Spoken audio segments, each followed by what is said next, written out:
proses pelaksanaan Ahlul Halli wal Aqd ini, dia tidak... Abi Amir menjawab, mencerahkan, memudahkan, memberikan solusi. Hanya di FAT TV.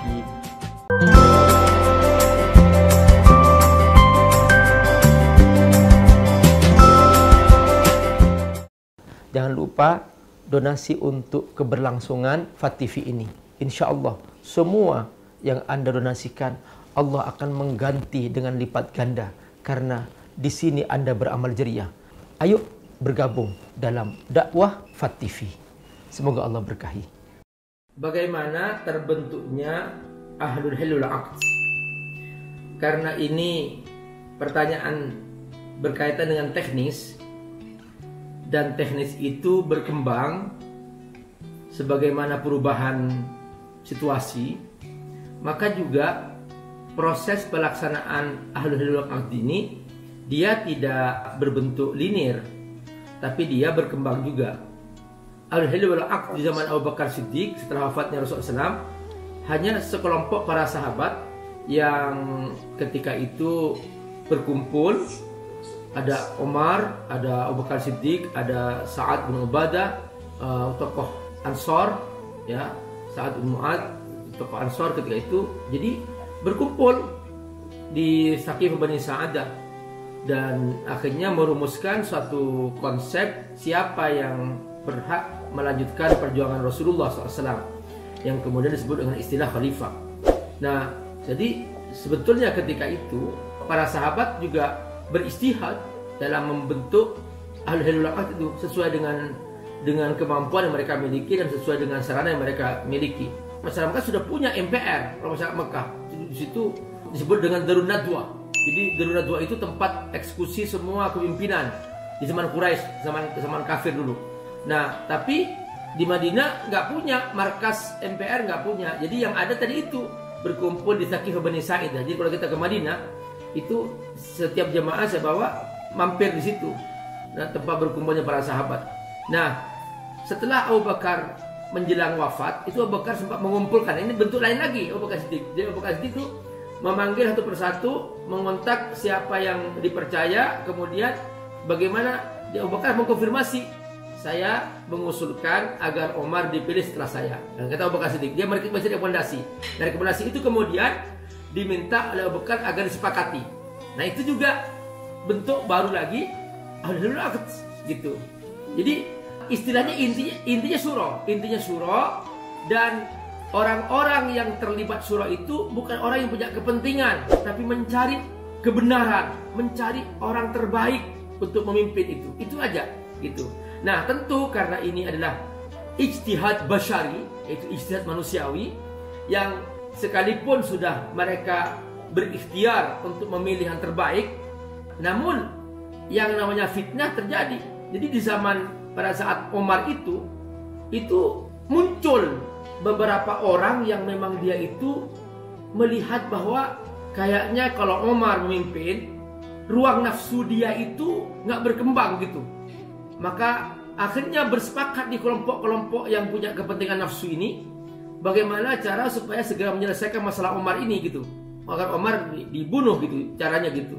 Akhirnya terpilihlah seorang bernama Abu Lu'lu'ah Al-Majusi. Nah, dia agamanya Majusi. Dia sebetulnya nggak boleh masuk ke Madinah, tapi dia menyusup seperti orang munafikin ya. Dia seperti orang Islam menampakkan diri dan sebagainya. Ditawarin kepadanya, mau nggak kamu bunuh Umar? Nah, dia mau gitu. Dengan pembunuh bayar, dia pembunuh bayar gitu ya. Dia dikasih pisau dengan 2 mata pisau.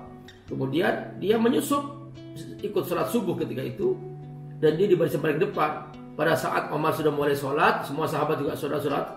Orang sholat kan khusyuk gitu. Lalu dia maju ke depan, dan para sahabat sedang nunduk kan, sedang khusyuk gitu. Dia maju ke depan, ditusuk Umar di belakang dengan 20 tusukan, dari depan 20 tusukan, sehingga akhirnya Umar terjatuh ketika itu. Umar terjatuh. Nah, ini ada yang menarik sekali yang ingin sedikit saya kembangkan kepada teman-teman rahimakumullah. Bagaimana kedekatan Umar dengan Allah Subhanahu wa taala. Jadi pada saat Umar terjatuh, ya nggak sadar ketika itu para sahabat ada yang membatalkan sholatnya, ada yang melanjutkan sholatnya, ada yang menangkap Abu Lu'lu'ah gitu. dengan segala risiko. Ada yang luka, ada yang terbunuh juga segala macam ketika itu. Karena dia pegang khanjar namanya itu, senjata tajam yang membahayakan. Ada sebagian sahabat yang berusaha menahan darah yang tumpah dari dada Umar karena darah banyak sekali darah itu. Ya Allah, ditahan dari depannya itu ternyata dadanya sudah bolong. Umar itu dada sudah bolong dan perut sudah terbelah begitu. Dan situ mereka nggak tahu di Umar masih hidup atau tidak, karena mereka nggak punya ilmu untuk menjahit ketika itu. Gimana menjahit badan yang sobek dan sebagainya. Nggak terbayang ketika itu. Nah mereka nggak punya cara bagaimana untuk mengetahui Umar ini masih hidup atau tidak. Dipegang ini, pegang itu nggak tahu. Umar sudah nggak sadar. Umar belum selesai sholat subuhnya. Ada seorang berteriak, "Inni araftu hirsa Umar bis shalah." Aku tahu Umar ini adalah orang yang paling bersungguh-sungguh menjaga sholatnya. Kalau kamu ingin tahu apakah Umar masih hidup atau tidak, teriakan di telinganya, "As-sholatu ya Umar." Wahai Umar, waktu sholat sudah tiba. Kalau dia masih hidup pasti bangun. Kalau dia masih hidup pasti bangun. Kalau dia nggak bangun berarti dia sudah meninggal dunia.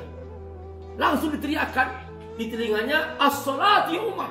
Umar berdiri melanjutkan sholatnya dalam keadaan perut terbulai. Ya Allah. Setelah itu Umar masih hidup beberapa saat untuk memberikan tadi itu transformasi kepemimpinan. Setelah itu dibentuklah syura juga sama ahlul hilal wal aqd juga bentuknya, maka dipilih Utsman bin Affan gitu ya. Jadi itu semua itu prosesnya berbeda-beda tapi bentuknya tetap ahlus syura. Ya, syura. Nah, itulah makanya dalam Islam la musyahata fil istilah. Kita tidak boleh sibuk dengan istilah-istilah, tapi yang penting intinya bahwa itu permusyawaratan perwakilan. Itulah yang dipertahankan di dalam Pancasila itu. Nah, semoga Allah berkahi. Assalamualaikum warahmatullahi wabarakatuh. Sahabatku semua rahmatullah. Alhamdulillah Abi Amir bersama Syekh Husain Jabir. Ini mirip kan sama Syekh Ali. Nah, ini adik kandung Syekh Ali Jabir. Masya Allah, akhlaknya mirip, Masya Allah. Kemudian juga candaannya mirip. Abi Amir merasa seperti Syekh Ali masih ada di samping Abi Amir. Alhamdulillah. Nah, teman-teman rahmatullah, Abi Amir sedang membangun masjid dan membangun asrama untuk para santri. Syekh mohon dukungannya. Ya, subhanallah. Kalau sudah ambil kesempatan, biar kita beli sama-sama rumah dan istana di dalam surga Allah Subhanahu wa taala sekarang di Ramadan. Kira-kira kapan lagi? Ini kesempatan luar biasa. Pada jadi rumahnya 1 kilo ya atau 1000 kilo gitu, panjang dan luas sekali. Karena gak ada bar meter di surga, gak ada bar meter itu gak ada. Bar kilo-kilo luas sekali gitu. Jadi di Ramadan dilibat-libat gandakan pahalanya. Berarti pahala di luar Ramadan beda dengan pahala bulan Ramadan.